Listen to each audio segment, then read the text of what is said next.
when it starts getting away from you a little bit, you guys played so well through the first 3 quarters, and a couple of one-and-dones on a few possessions, and they get some momentum. How could you think you could have stopped some of their momentum as they got rolling? Well, yeah, I don't know. I mean, I think, again, we started fourth with a good lead. We missed a couple of shots. They made them, made their run at the right time, basically, for them. Again, I don't know. Yeah, I don't know. I mean, I think it just probably was a little too easy for them, out there once they started making that run. But it's a game of runs, and they made their run at the right time. Good thing about the NBA usually is you don't have much time to sit on a game like this before you're back out there. How tough is it going to be the next few days to have to sit on? No, it's tough, obviously, because we felt like that was a winnable game, and kind of got away from us. So yeah, I think it's going to stink, but it's not much you can do. We got to just move on to the next one. Get some days to relax, get your mind off of it a little bit, and then come back and trying to rectify what we didn't do well out there. I thought for most part of the game we played a good game, but that fourth quarter was critical. Darko has talked throughout the year that kind of leadership this year has been more of a collective thing. A lot of different guys speaking up. What's it like in the room after a loss like that? Are guys in the room speaking up? Is it more of the coaches? I think right after the game, it's kind of hard to say anything. It just sucks. You lost the game, so just go back, regroup, and try to be better. It was your 500th game with the Raptors. I know it's probably hard to think about that right now, but what's that say about your career and your longevity with one team? I don't know. I didn't know that until today. But obviously, I just grateful to be able to play the game, play 500 games. For someone like me, it's not given every single day. So you got to be grateful. And I'm just I'm blessed that I'm able to do that, and I hope I can play a lot more. Yeah, Pascal. Vous avez été en avance tout au long du match et puis au dernier quart-temps, ils sont revenus et ils ont dépassé. D'après toi, qu'est-ce qui a causé ce changement en termes de score et pourquoi ça s'est passé comme ça? Je sais pas. Je pense qu'on a eu le contrôle du match, presque tout le match, et puis comme on l'a dit au quatrième quart-temps, ils sont venus avec un peu plus d'énergie que nous. On a raté les tirs, ils les ont mis.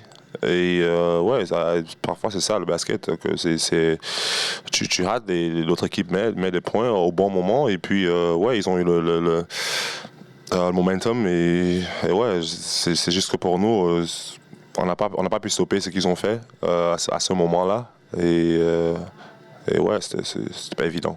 Est-ce que pour l'équipe, est-ce que c'est frustrant d'être fait pareil? Comment est-ce que vous pouvez garder une attitude positive par rapport à des matchs pareils? Oui, c'est dur parce que à la fin pour nous, je pense qu'on a joué un bon match pour la plupart du temps, et de laisser le match filer comme ça à la fin, ça fait mal. Je sais pas quoi dire. Il faut juste aller voir, essayer de faire mieux, mais ça va faire mal. Donc c'est ça. Une dernière question. Une dernière question, vous avez intervenu dans le cadre de votre fondation pour faire une surprise aux enfants. Quelle est l'importance pour toi d'avoir un impact dans la communauté, chez les enfants, grâce à votre fondation? C'est très important pour moi. Bien sûr, la fondation, quelque chose que j'ai commencé à l'honneur de mon père, et il a toujours aider les gens. Donc pour moi, de pouvoir faire ça à ma position, c'est quelque chose que je prends vraiment au sérieux. Et ça fait plaisir. Ici, à Toronto, ça fait ma 8e année. Donc je fais partie de la communauté. Et chaque fois que je peux faire ce que je peux pour la jeunesse et essayer d'aider, c'est toujours ma priorité. Scottie, you obviously came out with a real focus early, and maybe just take me through that. What kind of prompted that start that you personally got out of fun? Just taking wide open shots. They were helping a lot. So it was easy kickouts, and I was knocking down the shots. Shots was falling. Scottie, you guys over the last 2 nights have played extended stretches of really good basketball. Is it just now about extending it out further, and it was that kind of the message in the room these last 2 games? It was just I think beginning of the fourth. It started off really good, and we wasn't getting the good looks that we were getting on game. We had that lead, and we just allowed them to cut it right back in in like 3 or 4 minutes. So, I was on us for allowing them to get those easy transitions, get offensive rebounds, and, we just got to do a better job there.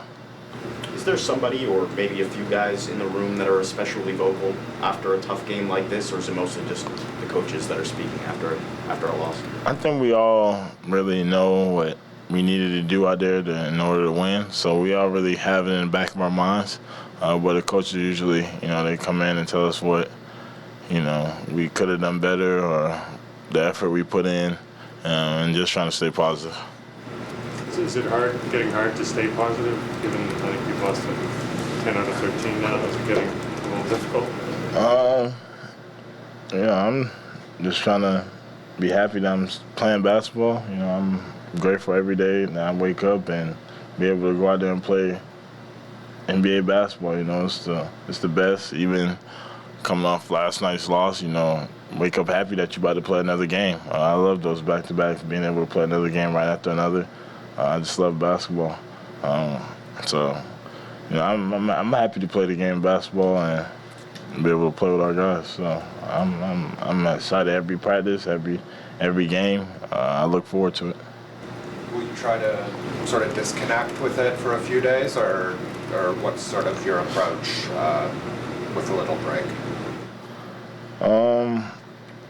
Nah, ain't no disconnect. I'm gonna still work on my game, get some shots up,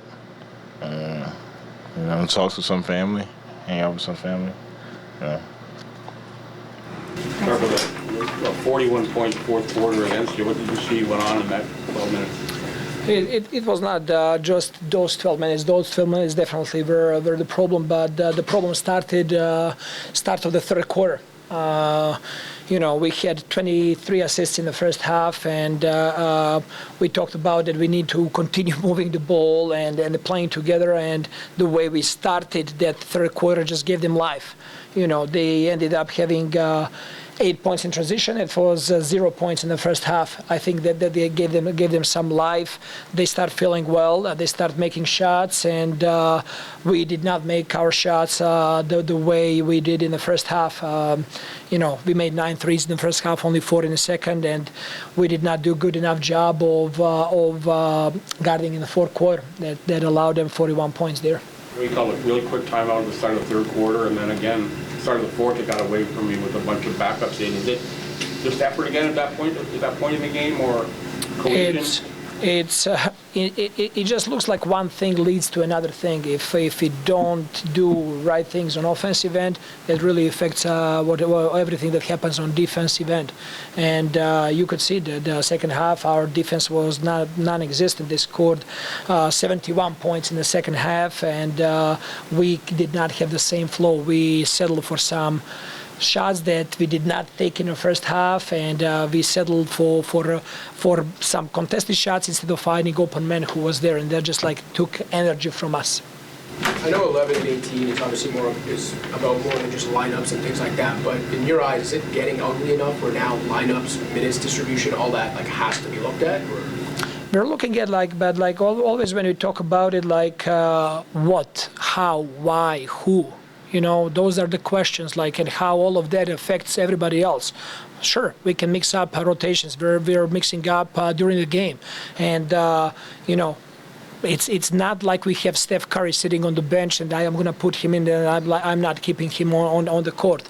It's constantly we're trying to get some chemistry. We're seeing some improvements, like we did it first half. Why we didn't do second half? That's the question for me. It's not really about lineups. It's like the same people were on the court in the second half as well, but we were completely different the way we played in the second half. That's the mentality that we got to look at and address, and that has to be pointed out. Everybody that touches the floor, you have responsibility towards the team. What needs to be done? So the easiest thing is to change lineups.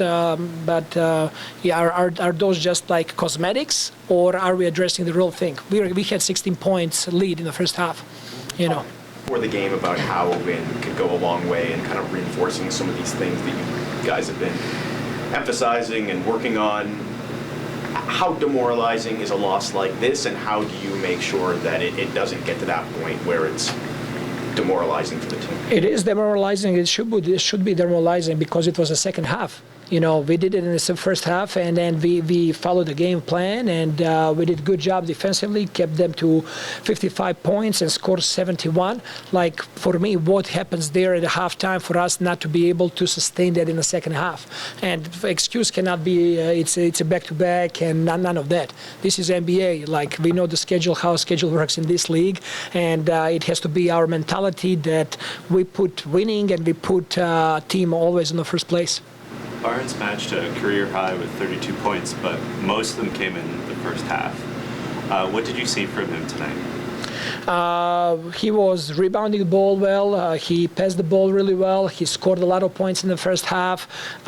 Second half, he lost a little bit of momentum there with a couple of shots. I thought some of those shots were good shots as well. He just continues to improve, and he's making the next step there. So I wish that all of us we can help more and help team win. What was the message? Obviously, everybody's going their separate ways for a few days. What did you tell the guys in terms of just what to think about over the break? I told guys that, first of all, me as a leader of a team, I got to look in the mirror and see what I can do better or different and how I can help the team better. And I expect the same thing from coaching staff and all the players to look at the mirror and evaluate themselves, like what there can be done, like what each individual can do better to help the team. That's we have 2 days off. It's a Christmas. People should spend time with family, but also it's going to be very healthy for us to think about like what we can do different and better when we come back. You mentioned a few times where efforts haven't carried over from the first half to the second half, or sometimes when the shots don't fall, the defensive focus and energy seems to drop with it. Is there a leadership element within the group that needs to kind of take charge of that a little bit? Is the team kind of a little bit, nobody wants to step on anyone's toes? There's a little bit of that as well, I think we have good guys, but there's a little bit of that, like talking on, being on eggshells and not trying to offend anybody, and as a team, conversations are always good and helpful, and sometimes addressing things is helpful, but it has to come from within our group and team and coaching staff.